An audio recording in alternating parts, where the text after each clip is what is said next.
जोहार दोस्तों, बहुत बहुत स्वागत है। जेएसएससी ने कक्षा 1 to 5 के लिए जो एग्ज़ाम लिया था दोस्तों प्राइमरी टीचर का, उसका टेंटेटिव आंसर की जारी कर दिया है। और यहाँ पर मैं आपको बता दूं 4 से 8 तारीख तक आप ऑब्जेक्शन कर सकते हो। यदि आपने जो टिक लगाया है और वो अगर सही है और जेएसएससी ने आपका क्वेश्चन का आंसर को गलत कर दिया है तो आप उसके लिए ऑब्जेक्शन कर सकते हो, यानी उसके सुधार के लिए आप उसको क्लेम कर सकते हो। इसके लिए इन्होंने लिंक जारी किया है दोस्तों वेबसाइट पे, जो कि 4 से 8 तारीख तक ही खुला रहेगा।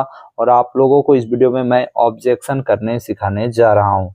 उससे पहले एक इम्पोर्टेंट सूचना आप सभी को देना चाहता हूँ कि सुप्रीम कोर्ट केस में की सुनवाई 19 तारीख को है, यानी 19 जुलाई को आप सभी को सपोर्ट करना चाहिए। क्योंकि दोस्तों जेटेट वर्सेस सीटेट का जो केस चल रहा है, अगर जेटेट जीत जाता है तो आप 200 प्लस मार्क्स लाके भी आप इस टीचर बहाली के लिए एलिजिबल नहीं कहलाओगे, आपको एग्जाम से बाहर कर दिया जाएगा, यानी सीटेट वाले इनवैलिड हो जाएंगे।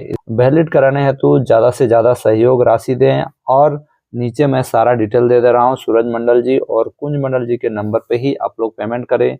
हो सकता है तो आप उनसे पेमेंट करने से पहले कॉल करके पूछ लें। जिनको भी लगता है जिनका सिलेक्शन होने वाला है वो ज़रूर दोस्तों सहयोग करें, वरना बाद में बहुत पछताओगे। तो चलिए आगे बताते हैं कि आपको कैसे ऑब्जेक्शन करना है। तो सबसे पहले आपको जेएसएससी की ऑफिशियल साइट खोल लेना है और यहाँ पर link to view and submit online representation on tentative answer key, यहाँ पर आपको खोल लेना है, ओके करना है। यहाँ पर देखिए मैं कर देता हूँ। जैसे आप ओके करते हो यहाँ पर आप देखिए यहाँ पर खुलेगा, आपको आईडी और पासवर्ड मांगा जाएगा। उसके बाद यहाँ पर लॉगिन मार दीजिएगा। तो यहाँ पर मैं एप्लीकेशन नंबर और पासवर्ड देके लॉगिन करता हूँ। लॉगिन हो चुका हूँ। अब यहाँ ऑब्जेक्शन करना है, ठीक है। तो आप देखिए यहाँ पेपर 2 और पेपर 3 दोनों में आप ऑब्जेक्शन कर सकते हो। जिसमें आपको करना है अलग अलग आप लोग ऑब्जेक्शन करके डाल दीजिएगा। तो चलिए मैं आपको पेपर 2 का ऑब्जेक्शन करके दिखाता हूँ। तो ऑब्जेक्शन जब आप करेंगे तो क्या कुछ आपसे मांगा जाएगा। तो आप लोग सबसे पहले यहाँ क्लिक करिएगा ऐड ऑब्जेक्शन में। तो मैं यहाँ ऐड ऑब्जेक्शन में ओके करता हूँ।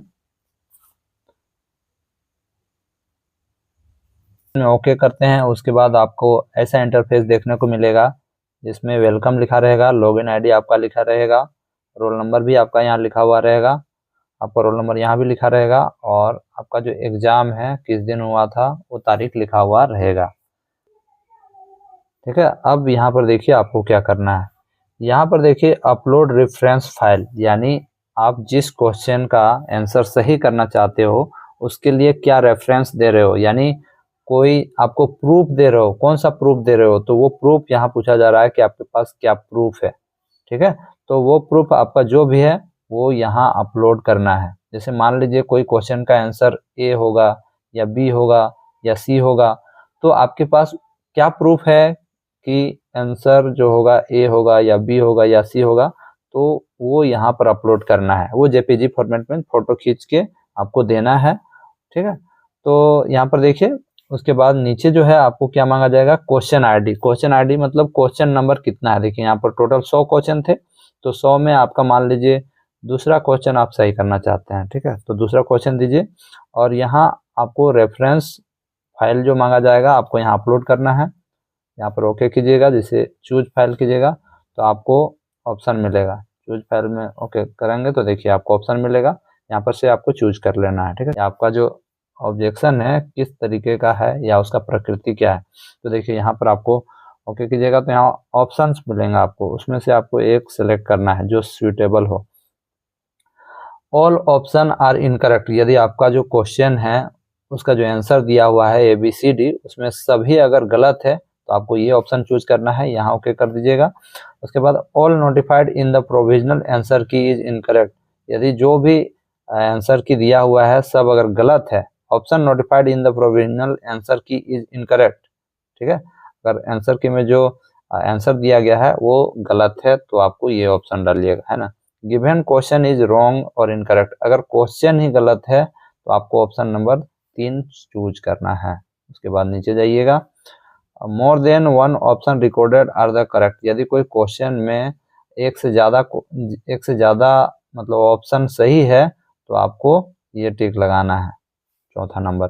उसके बाद देखिए the question recorded is incomplete, यदि कोई क्वेश्चन इनकम्प्लीट है तो आपको ये ऑप्शन चूज करना है। ठीक है, जैसे कि हमारे खोरठा में 40वां क्वेश्चन नंबर जो है वो इनकम्प्लीट है। इवन क्वेश्चन इज रॉन्ग और इनकरेक्ट या the question recorded is incomplete, तो ये होगा क्वेश्चन नंबर 40 के लिए खोरठा में, क्वेश्चन नंबर 40 के लिए खोरठा में ये ऑप्शन होगा, है ना। उसके बाद यहाँ पर पूछा जाएगा दोस्तों रिमार्क्स, जैसे कि आपने ये जो क्वेश्चन यहाँ पर बताया कि the question recorded is incomplete, तो उसके रिमार्क्स में आपको क्या लिखना है, आपको रिमार्क्स में लिख देना है इंग्लिश या हिंदी में कि ये रीजन है। इंग्लिश में लिखने का कोशिश कीजिएगा, गूगल ट्रांसलेट से ट्रांसलेट कर लीजिएगा कि ये क्वेश्चन ऐसा होना चाहिए और ऐसा हुआ है जिस कारण ये क्वेश्चन गलत है और इसका मार्क्स सभी को मिलना चाहिए, ऐसा होना चाहिए। और मान लीजिए यहाँ पर किसी का आंसर, मतलब कि जो आंसर दिया है वो आंसर गलत है, तो आपको यहाँ पर आपको ये ओके करना होगा। ठीक है, देखिए option notified in the provisional answer की इनकरेक्ट, तो आपको अगर आंसर की में आंसर जो दिए हैं वो गलत हैं तो आपको ये ओके करना होगा और नीचे लिखना होगा आंसर की में जो प्रोविजनल आंसर की में जो आंसर दिए हैं ये गलत हैं, इसका सही आंसर ये होगा, और वो क्या सही आंसर होगा वो यहाँ लिख देना है। और उसको आपने कहाँ से प्राप्त किया है उसका फोटो खींचिएगा और 500 KB तक यहाँ पर अपलोड कर दीजिएगा, और जैसे यहाँ अपलोड करेंगे आपको यहाँ पर वो अपलोड जो आप किए हैं वो दिखने लगेगा। और इतना करने के बाद दोस्तों आप लोग यहाँ पर अपना रिमार्क्स तो लिख ही दीजिएगा जो मैंने कहा, और यहाँ पर आपको एक ऑब्जेक्शन कर लिए।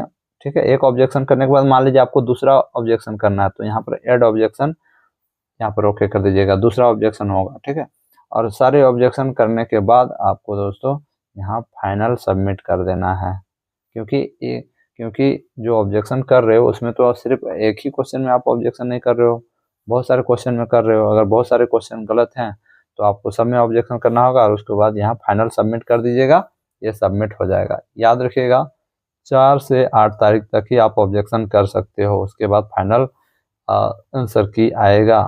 काफ़ी लोग रेस्पॉन्स की के बारे भी सोच रहे होंगे, तो उसके बारे में मैं वीडियो बनाऊंगा आगे, आप लोग देखिएगा। और हाँ, आप हमारे टेलीग्राम ग्रुप से अवश्य जुड़ जाइएगा ताकि लेटेस्ट इन्फॉर्मेशन आपको सबसे पहले मिले। तो